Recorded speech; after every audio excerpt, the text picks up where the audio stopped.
അൽഹംദുലില്ലാഹ് സ്വലാത്തു വസ്സലാമു അലാ അശ്റഫി റസൂലില്ലാഹ് വഅലാ ആലിഹി വസഹ്ബിഹി അജ്മഈൻ. അമ്മാ ബഅദ്. ബഹുമാനപ്പെട്ട ഉസ്താദുമാരെ, എൻ്റെ മുന്നിലിരിക്കുന്ന സഹപാഠികളെ, അസ്സലാമു അലൈക്കും വറഹ്മത്തുള്ളാഹി തആല വബറകാതുഹു. ചരിത്രത്തിന്റെ താളുകളിൽ തങ്കലിപികളാൽ വിശകലനം ചെയ്യപ്പെട്ട ഒരു ധീര രക്തസാക്ഷിയുടെ കഥയാണ് ഞങ്ങൾ നിങ്ങളുടെ മുമ്പിൽ അനാവരണം ചെയ്യുന്നത്. ഞങ്ങളുടെ കഥയുടെ പേര് കദ്ദാബിന്റെ മുമ്പിൽ ഇടറാത്ത പുലിക്കുട്ടി.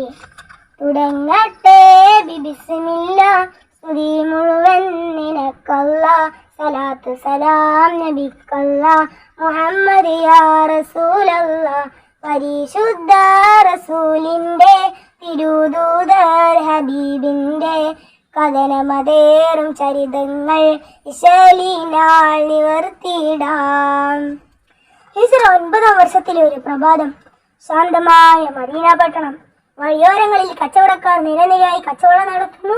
അങ്ങിങ്ങായി പട്ടണത്തിലേക്ക് എത്തിയ ആവശ്യക്കാരുടെ കുതിരകളെയും ഒട്ടകങ്ങളെയും ബന്ധിച്ചതായും കാണാം. അതാ അതിനിടയിലൂടെ ആരോ കടന്നു വരുന്നുണ്ടല്ലോ. ഒന്നും രണ്ടുമല്ല, ഒരു കൂട്ടം ആളുകളുണ്ടവർ. കെട്ടും മട്ടും കണ്ടാലറിയാം അത് നജദുകാരാണ്. അവരിങ് അടുത്തെത്താറായി. നജദിൽ നിന്നുള്ള ബനു ഹനീഫ ഗോത്രക്കാരാണവർ. പ്രവാചക തിരുമേനിയെ നേരിൽ ഇസ്ലാം വിശ്വസിക്കാനും ബൈഅത്ത് ചെയ്യുവാനാണ് അവർ വരുന്നത്. തങ്ങളുടെ ഒട്ടകങ്ങളെയും കുതിരകളെയും ഒരു മരച്ചുവട്ടിൽ ബന്ധിച്ചു. കൂട്ടത്തിൽ മുസൈലിമത്ത് ബിൻ ഹബീബുൽ ഹനഫി എന്ന് പറയുന്ന ഒരു ചെറുപ്പക്കാരനെ അവർ അവിടെ നിർത്തി. അവർ പ്രവാചക സന്നിധിയിൽ എത്തിക്കൊണ്ട് പറഞ്ഞു, സലാം സലാം തിരുത്വാഹ ത്വാഹ, അണഞ്ഞിടുന്നിത താജ താജ, സത്യമതത്തിൻ നിർമ്മല വഴി ഞങ്ങളും ചേരാം സദാ സദാ, ഞങ്ങളും ചേരാം സദാ സദാ. നബിയെ, ഞങ്ങളും അങ്ങയുടെ പരിശുദ്ധമായ ദീനുൽ ഇസ്ലാം മതം കൊണ്ട് വിശ്വസിക്കുന്നു. ഇസ്ലാം ആശ്ലേഷിച്ച ബനു ഹനീഫ ഗോത്ര സംഘത്തിലെ എല്ലാവർക്കും മുത്തുനബി പാരിതോഷികം നൽകി. കൂട്ടത്തിലെ ഒട്ടകങ്ങളെ നോക്കുന്ന മുസൈലിമയെ നബി മറന്നില്ല. അവർ നജദിലേക്ക് തിരിച്ചുപോയി. അധിക നാളുകൾ കഴിഞ്ഞില്ല, ആ വാർത്ത മദീനയിലും എത്തി. അതെ, മുസൈലിമ മുർത്തദ്ദായിരുന്നു. അതുമാത്രമോ, താൻ ബനു ഹനീഫയിലേക്ക് നിയോഗിക്കപ്പെട്ട പ്രവാചകനാണെന്ന് പറഞ്ഞു നടക്കുകയും ചെയ്യുന്നു. നാൾക്കുനാൾ മുസൈലിമയുടെ കൂടെയുള്ള ആളുകളുടെ എണ്ണം വർദ്ധിച്ചു വരികയാണ്. ഒപ്പം അവന്റെ ധിക്കാരവും. ഒരു ദിവസം പ്രവാചകനും സഹാബത്തും മദീന പള്ളിയിൽ ഇരിക്കുന്ന സമയം ഒരാൾ കടന്നു വന്ന് നബി ഒരു കത്തേൽപ്പിച്ചു. കത്ത് വായിച്ചത് നബിയുടെ മുഖം ചുവന്ന് തൊടുത്തു. എന്തായിരുന്നു അതിൽ? അഹദാം റബ്ബിൻ ദൂതർ മുഹമ്മദിൽ എഴുതുന്നിത കത്ത്, അമ്പിയ ശ്രേഷ്ഠരിൽ ഒരുവൻ മുസൈലിമ നജ്ദിൻ പൂമുത്ത്. അങ്ങായി മക്കയിലല്ലേ ഈ നജ്ദ് മുസൈലിമക്കല്ലേ, അല്ലാഹുവിൻ ഭൂവോളമിൽ അങ്ങൊരു പാതിയിലല്ലേ, മറുപാതിയിൽ തിരുദൂതരായി ഞാനും വാണരുളില്ലേ. അതെ, അള്ളാഹുവിന്റെ പ്രവാചകൻ മുസൈലിമയിൽ നിന്ന് അള്ളാഹുവിന്റെ പ്രവാചകൻ മുഹമ്മദിലേക്ക്. ഞാനും നിന്നെ പോലെ ഒരു പ്രവാചകനാണ്. ഭൂമിയുടെ പകുതി ഭാഗം എനിക്കും പകുതി ഭാഗം നിനക്കുമാണ്.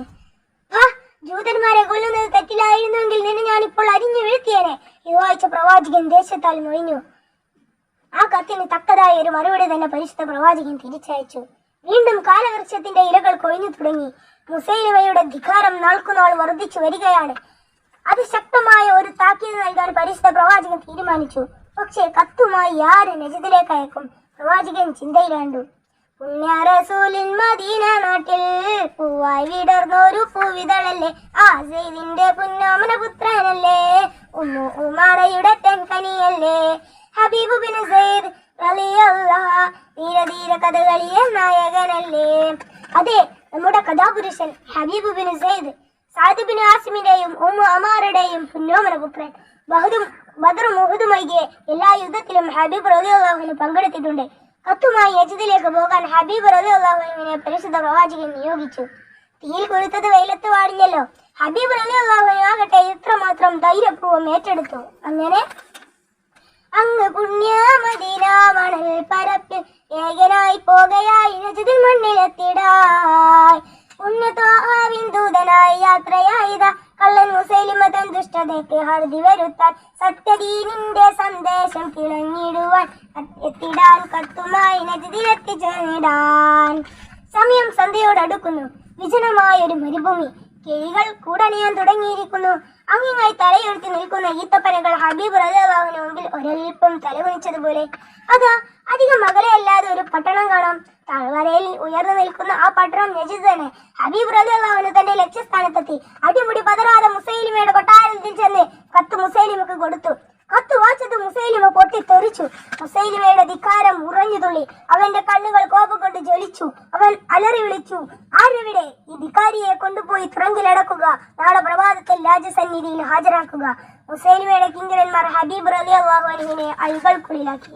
പിറ്റേന്ന് നജദിൻ മണ്ണിൽ ഉയരും പകലിൻ തൂവളി സമയം, നെയ്തൊരു കള്ളച്ചതിയും പെയ്തുവതാകെ കതരം, ഇരു കൈകളും തിരുദേഹവും ഇത ബന്ധിച്ചിടുന്നു, തിരുവചനം മൊഴിയുന്നു. നാദാ നാദാ ആ അതരം ചൊല്ലിടും, നബിയേ കനിയേ ഹബീബും ചൊല്ലിടും. പ്രഭാതമാകെ മൂടി നിൽക്കുന്ന അന്തരീക്ഷം എന്തോ സംഭവിക്കാനുള്ളതിന്റെ തെളിവാണ്. രാജസന്നിധിയിൽ ജനനിബിഡമായി. മന്ത്രിമാരും ഉദ്യോഗസ്ഥരും അണിനിരന്നു. മുസൈലിം ആസനസ്ഥനായി. അവൻ കൽപ്പിച്ചു, ആയതെവിടെ? അയാളെ കൊണ്ടുവരിക. ഹബീബ് റളിയല്ലാഹുവിന്റെ കൈകാലുകൾ ബന്ധിക്കപ്പെട്ട് ജനങ്ങൾക്കിടയിലേക്ക് വലിച്ചിഴക്കപ്പെട്ടു. തന്നെ മുമ്പിൽ ബന്ധിസ്ഥരായി കിടക്കുന്ന ഹബീബ് റളിയല്ലാഹു മുസ്ലിമെ ചോദിച്ചു, മുഹമ്മദ് അള്ളാഹുവിന്റെ പ്രവാചകനാണെന്ന് നീ വിശ്വസിക്കുന്നുണ്ടോ? അതെ, എന്റെ മുത്തു മുഹമ്മദ് അള്ളാഹുവിന്റെ പ്രവാചകനാണ്. അപ്പോൾ നാം അള്ളാഹുവിന്റെ പ്രവാചകനല്ലയോ? നീ വല്ലതും പറഞ്ഞോ? എന്റെ ചെവിയിലൊന്നും കേട്ടില്ല. എന്ത്, നമ്മെ പരിഹസിക്കുന്നുവോ? ഇവന്റെ ചെവി മുറിച്ചു കളയുക. ഹബീബ് റളിയല്ലാഹുവിന് രക്തത്തിൽ കുതിർന്ന ചെവി നിലത്ത് വീണു. മുസൈലിമ തന്റെ ചോദ്യം വീണ്ടും വീണ്ടും ആവർത്തിച്ചു. ഹബീബ് റളിയല്ലാഹുവിന് ആകട്ടെ ഒരു കൂസലുമില്ലാതെ തന്റെ ഉത്തരം തുടർന്നു കൊണ്ടേയിരുന്നു. തുണ്ടം തുണ്ടമായി ആ ശരീരം ഓരോ കഷ്ണങ്ങളായി നിലത്ത് വീണു. ആ വിശുദ്ധ ആത്മാവ് എന്നേക്കുമായി ഈ ലോകത്തോട് വിട പറഞ്ഞു.